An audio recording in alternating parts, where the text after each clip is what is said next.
చేసినప్పుడు ఆయన నేరాన్ని ఎస్టాబ్లిష్ అయినప్పుడు ఖచ్చితంగా జగన్మోహన్ రెడ్డి గారిని అరెస్ట్ చేస్తారు.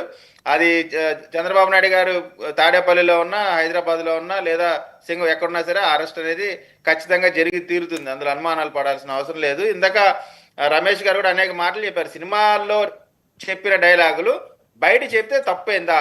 సినిమాల్లో తప్పుడు వ్యవహారాలు చేస్తే సినిమాల్లో బయట చేస్తే తప్పేందంటే ఎవరు చెప్పలేరు సమాధానం దానికి. సార్ సినిమాలో ఫైట్లు ఉంటాయి, హత్యలు ఉంటాయి, రేపులు ఉంటాయి. అదే కదా ఆ సినిమా కూడా చేస్తున్నారు కాబట్టి మేము బయట కూడా చేస్తామంటే తోలు ఒలుస్తారు. బ్రహ్మనాయుడు గారు ఒలుస్తారు అంతే. ఇక్కడ మాటల గురించి మాట్లాడుతుంటే సినిమాల్లో హత్యలు ఉంటాయి, రేపులు ఉంటాయి, అంటే కంపారిజన్ మర్డర్లు ఉంటాయి. అదేలేండి. ఇప్పుడు మీరు ఒక యాంగిల్ లో కంపారిజన్ చెప్తున్నారు, మీరు చెప్పిన దాన్ని వారు ఒక యాంగిల్ కంపారిజన్ చేస్తున్నారు. తెలుగుదేశం సినిమాల్లో చేసే తప్పులను బయట చేస్తా ఉంటారు ఏంటి అసలు?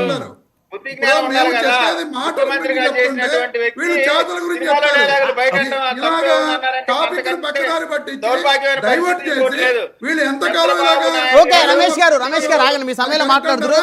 విజయకిరణ్ గారు, ఇప్పుడు 3 పంటలు పండేటువంటి పొలాలని రాజధాని కింద మరి మేమేదో రాజధాని కడతాం, నిర్మాణాలు చేస్తామని చెప్పేసి మళ్ళీ 40,000 ఎకరాలు ఆగుతున్నారు. ఇంతటితో ఆగుతారా? ఎందుకు ఈ విధంగా చేస్తున్నారు? గతంలో రైతులు భూములు ఇచ్చినటువంటి రైతుల పరిస్థితే చాలా అధ్వానంగా ఉంది. వాళ్ళకి సెటిల్ చేయాల్సిన సెటిల్ చేయలేదు. సో ఏంటి ఇది అని చెప్పేసి ప్రశ్నిస్తూ ఉన్నారు. మరి వారికి ఏం చెప్తారు?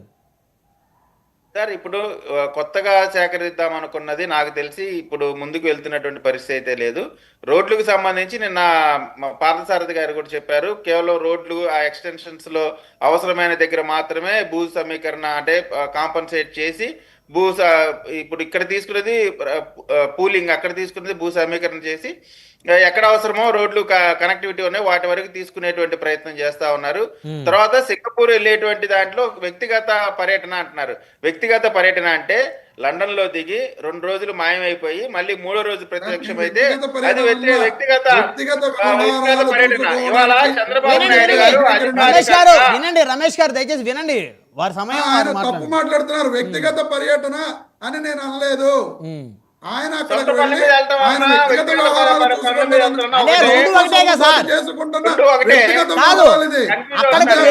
వ్యక్తిగత వ్యవహారాలు చూసుకుంటారన్నా రెండింటికి డిఫరెన్స్ ఏముంది? ఇప్పుడు బ్రహ్మనాయుడు గారు చంద్రబాబు నాయుడు గారు ఒక్కరే వెళ్ళట్లేదు, మంత్రులు వెళ్తున్నారు, భరత్ గారు వెళ్తున్నారు, నారాయణ గారు వెళ్తున్నారు, లోకేష్ గారు వెళ్తున్నారు. పవన్ కళ్యాణ్ గారికి తెలిసిపోతాయనా? పవన్ కళ్యాణ్ రమేష్ గారు అంత ఫ్రస్ట్రేషన్ ఎందుకు? పక్క రాష్ట్రంలో ఉప ముఖ్యమంత్రిని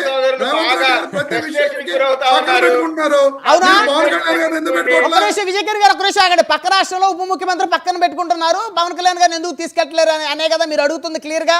అదే అడుగుతున్నా అండి. మరి 5గురికి ఇచ్చారు ఉప ముఖ్యమంత్రులు, ఏనాడైనా ఒక ఉప ముఖ్యమంత్రి అయినా విదేశాలు తీసుకెళ్లాడు జగన్మోహన్ రెడ్డి గారు? ఇప్పుడు పక్క అడిగింది చెప్పండి సార్. ఫస్ట్ మీరు క్వశ్చన్ చేస్తారండి బ్రహ్మనాయుడు గారు, మీరు కాదు క్వశ్చన్ చేయాల్సింది. ఎవరు? మీరు డిబేట్ లో మీరు మాట్లాడుకుంటూ ఉంటే నేను అలా చూస్తా ఉండమంటారా? జనసేన కాదు, వినండి రమేష్ గారు, చెప్పండి, సమాధానం చెప్తా. మీరు తెలుగుదేశం నేనే కదా ప్రశ్నించాల్సింది, మిమ్మల్ని ఎవరు ప్రశ్నిస్తారు? నేను సమాధానం చెప్పకూడదు, ప్రశ్నించవచ్చు. రమేష్ గారు, కారుమంచి రమేష్ గారు, నేను సమాధానం చెప్పకూడదు కానీ నేను ప్రశ్నలు వేయొచ్చు. నా ప్రశ్నకి మీ దగ్గర సమాధానం లేదు. 5గురు ఉప ముఖ్యమంత్రులు 2 టర్ములు మార్చారు, 10 మందిని పెట్టారు. ఏ ఒక్క రోజున్నా ఒక్క ఉప ముఖ్యమంత్రిని జగన్మోహన్ రెడ్డి గారు ఆయనతో పాటు విదేశాలు ఎప్పుడన్నా తీసుకెళ్లాడా? మా ఉప ముఖ్యమంత్రులందరూ మా పార్టీలో ఉన్న వ్యక్తులే. పవన్ కళ్యాణ్ కొన్న ఎక్స్ట్రా క్వాలిఫికేషన్ ఏంటంటే అతను జనసేన పార్టీ అధినేత. ఒక పార్టీని తెలుగుదేశం పార్టీకి సపోర్ట్ ఇచ్చి ఉప ముఖ్యమంత్రి పదవి తీసుకుని అన్ని ఆఫీసెస్ లో కూడా నా ఫోటోతో పాటు పవన్ కళ్యాణ్ గారి ఫోటో కూడా ఉండాలని చెప్పిన చంద్రబాబు నాయుడు గారు అన్ని యాక్టివిటీస్ లో నాతో పాటు పవన్ కళ్యాణ్ రమేష్ గారు సార్ ఆగండి, ఒక నిమిషం ఆగండి. విజయకరణ్ గారు కంక్లూజన్ ఇవ్వండి సార్. పవన్ కళ్యాణ్ గారు ఇన్ఛార్జి ముఖ్యమంత్రి ఇస్తున్నట్టున్నారు, మరి దేంట్లోనే తీసుకోరా? ఒక నిమిషం ఆగండి సార్, దయచేసి ఆగండి. విజయ్ గారు, ముఖ్యమంత్రి గారు విదేశీ పర్యటనకి వెళ్ళినప్పుడు సహజ సిద్ధంగా ఉప ముఖ్యమంత్రి గారు ఇక్కడ ఇన్ఛార్జ్ గా ఉంటారు. ఇప్పుడు పవన్ కళ్యాణ్ గారు మంత్రి మాత్రమే కాదు ఉప ముఖ్యమంత్రి. ఉప ముఖ్యమంత్రి విజయ్ కిరణ్ కూడా నువ్వు పవన్ కళ్యాణ్ గారు చదువుకున్న వినండి సార్ విజయ్ పవన్ కిరణ్ అన్న, కళ్యాణ్ రమేష్ గారు రమేష్ గారు ఆగండి సార్ రమేష్ గారు ఎక్కడన్నా ఐదుగురు ఉప ముఖ్యమంత్రులు పెట్టే రూల్ ఎక్కడన్నా ఉందా? మీ రాజ్యాంగం మీరు రాసుకున్నారు, వాళ్ళ రాజ్యాంగం వాళ్ళు రాసుకుంటారు. మిమ్మల్ని వాళ్ళు మిమ్మల్ని ప్రశ్నించడం, జనాలు చూడటం. ఒక్క నిమిషం ఆగండి. బ్రహ్మనాయుడు గారు విజయ్ కిరణ్ అన్న చదువుకున్న వ్యక్తి. ఒక ముఖ్యమంత్రి బయట విదేశీ పర్యటనకు వెళితే ఎవరిని ఇన్ఛార్జ్ గా పెట్టడం అనేది జరగదు. అర్థమైందండి? సరే, ముందు అధికారికంగా పెట్టకపోయినా అనధికారికంగా ఏదైనా నిర్ణయాలు తీసుకోవాలంటే 5-6 రోజులు ఆయన నిర్ణయం తీసుకుంటారు. ఎటువంటి సార్, నిర్ణయం ఒక్కటి తీసుకునే ఇప్పుడు అధికారం కూడా చంద్రబాబు నాయుడు గారు ముఖ్యమంత్రికి పర్యటనకి లేదు. వెళ్తే పవన్ కళ్యాణ్ గారిని తీసుకెళ్లాలా? ఎన్నికలు వస్తే ఒక్కొక్కళ్ళే పోటీ చేయాలా? అందరూ కలిసి పోటీ చేయకూడదు. ఎలా పోటీ చేయాలి, ఎలా పరిపాలన చేయాలి వైఎస్ఆర్ కాంగ్రెస్ పార్టీ చెప్తే మేము అమలు చేయాలా? మీ పరిపాలన చేసి మీరు 11 సీట్లకు వచ్చిన మీరు మాకు సలహాలు ఇస్తే మమ్మల్ని మీ స్థాయికి తీసుకెళ్లేటువంటి ప్రయత్నమే కదా. మమ్మల్ని మీ స్థాయికి తీసుకెళ్లే ప్రయత్నం కదా.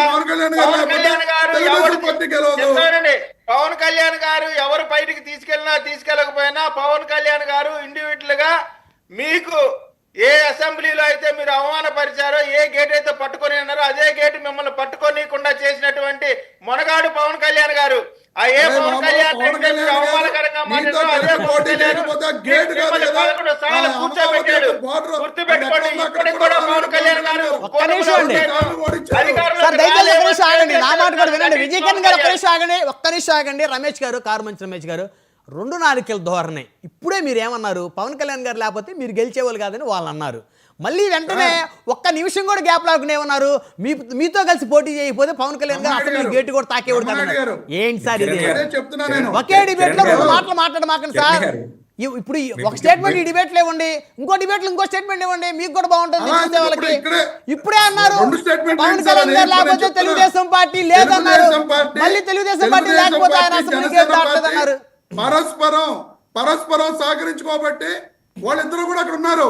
లేకపోతే అది అందరికీ తెలుసు, మీరు కొత్తగా చెప్పాల్సిన అందరికీ తెలిసిన విషయం. రైట్ దయచేసి ఆగండి సార్, సమయం మొత్తం. సహకరించుకోబట్టే ఓకే, ఉన్నారు. అది అందరికీ తెలిసిన విషయమే. వాళ్ళిద్దరూ పరస్పరం సహకరించుకోబట్టే ఉన్నారు. వారిద్దరూ విడిపోయినటువంటి మరుక్షణం వైఎస్ఆర్ కాంగ్రెస్ పార్టీకి అవకాశం ఉండిద్ది అనేటువంటి మాట ఈ రాష్ట్రంలో చిన్న పిల్లవాడిని అడిగినా చెబుతారు. దాన్ని నేను ఒప్పుకుంటాను. జనసేన తెలుగుదేశం కలిసి ఉన్నంత వరకే స్ట్రాంగ్ గా ఉంటే 100% ఒప్పుకునేది ఏముంది? ఎన్నో నియోజకవర్గాలు నేను ఎగ్జాంపుల్ చెప్తాను. ఎగ్జాంపుల్ ఆ 2 పార్టీలు విడిపోతే